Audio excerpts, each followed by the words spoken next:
Kuya J Stories present.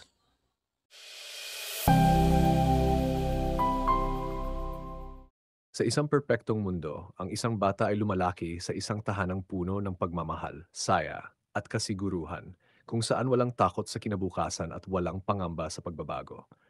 Ngunit paano kung isang araw ang mundong kinalakan mo ay biglang gumuho? Paano kung ang dalawang taong pinakamamahal mo ay kailangan mong pagpilian? 8 taong gulang pa lang siya, ngunit napilitan na siyang harapin ang isang bagay na hindi dapat dinaranas ng isang bata, ang pagkawasak ng pamilya.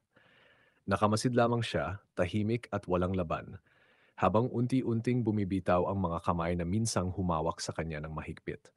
Hindi niya alam kung anong mali, hindi niya alam kung paano ito maaayos.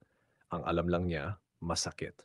At ngayon, narito siya, nakatayo sa harap ng 2 taong bumuo sa kanyang mundo, naghihintay ng sagot na hindi niya kayang ibigay. Naitanong na ba sa iyo kung sino ang pipiliin mo sa 2 taong pinakamahalaga sa iyo? Gusto mo bang maranasan kung ano ang pakiramdam? Parang pagkawasak ng puso sa maliliit na piraso.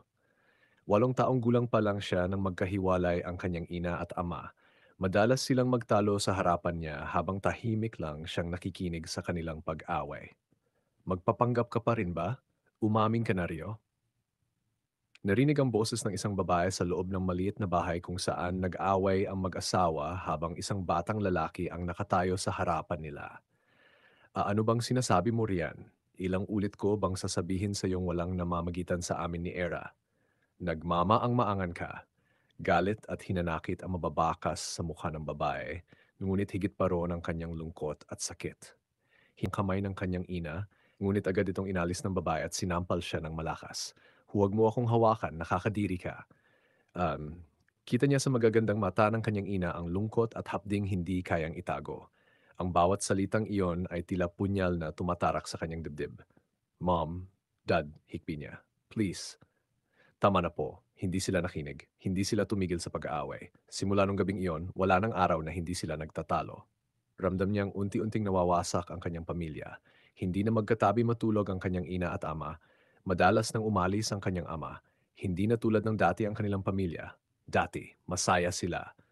Pero ngayon, bakit parang kabaligtaran na? Ganito ba talaga sa isang pamilya? Parte ba ito ng pagiging pamilya?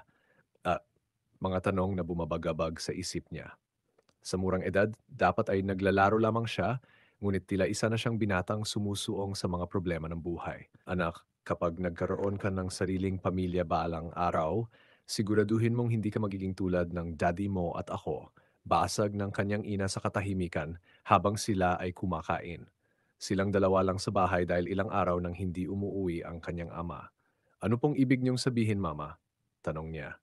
Hindi na tulad ng dati ang pamilya natin. Pero maayos pa po ba ang pamilya natin, Mama?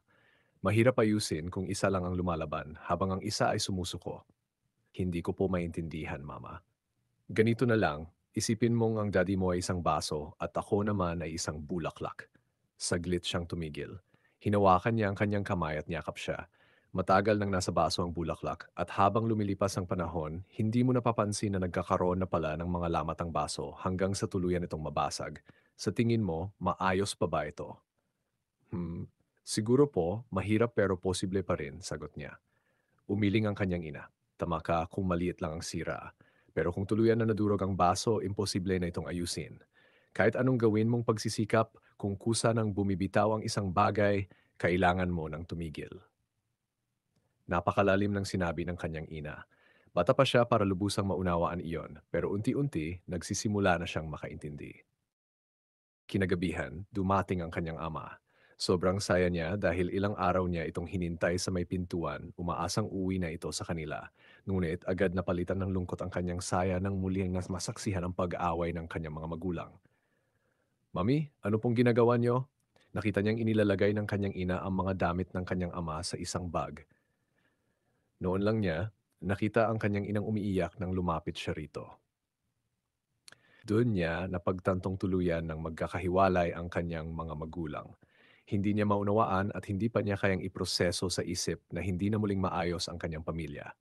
Sobrang bata pa niya para masaksihan ang ganitong pangyayari. Tapos na tayo at ginagawa mo na lang ito para sa anak natin. Pero hindi ka ba naawa sa kanya? Patuloy natin siyang niloloko na ayos pa ang pamilyang ito. Pero ang totoo, sira na. wala na. Hindi siya masasaktan kung hindi mo sasabihin ang bagay na ito, Mia. Baliw ka na ba? Hindi ako tanga para itago ito sa anak natin habang buhay. Alam mo yan, Rio. Anak natin. Anak natin. Tangina. Nagbibiro ka ba? Mapait na tawa ang kanyang ina. Lumapit ito sa kanya at hinaplos ang kanyang mukha. Hindi ko kayang makita ang anak kong gabi-gabing naghihintay sa wala, binabanggit ang pangalan mo habang natutulog, nagtatanong kung nasaan ka at kung bakit hindi ka pa umuwi. Ang bigat sa loob ko tuwing nagsisinungaling ako para lang pagtakpan ang katotohanang masaya ka na sa iba, unti-unting bumagsak ang kanyang mga luha sa narinig mula sa kanyang ina. Sapat na ang sakit na nararamdaman ko, pero paano ang anak natin, Rio? Anak, kanino ka sasama? Kay papa o kay mama? Hindi siya makasagot. Ramdam niya ang luhang dumaloy sa kanyang pisngi. Anak, kanino ka sasama? Kay papa o kay mama? Anak, kanino ka sasama? Kay papa o kay mama? Paulit-ulit na nag-echo ang tanong na iyon sa kanyang isipan. Alam kong mahirap para sa iyo ang sagutin ito, pero kailangan mong pumili. Ang bawat salitang iyon ay parang libu-libong karayom na tumatarak sa kanyang puso. I can't, Mom. Pagkatapos niyang magsalita, mabilis siyang tumakbo papasok sa kanyang kwarto habang humahagulgol. Nilok niya ang pinto. Doon, tuluyan siyang umiyak ng umiyak. Napakakawawa niyang tingnan. Ang kanyang mukha ay basang-basa ng luha, tulad ng isang kabayong mabilis na tumatakbo upang makalaya. Hindi niya alam kung bakit kailangan niyang pumili sa pagitan ng kanyang ina at ama, gayong silang dalawa ang pinakamamahal niya. Doon niya naintindihan, tuluyan ng nawasak ang dati niyang buong pamilya. Sino ang mag-aakalang mararanasan ng isang batang tulad niya ang ganitong mapait na pangyayari? Ngunit, hindi talaga tayo ang nagdedesisyon sa ating kinabukasan. Ano man ang meron ka ngayon, pahalagahan mo ito dahil maaring sa isang iglap mawala ito.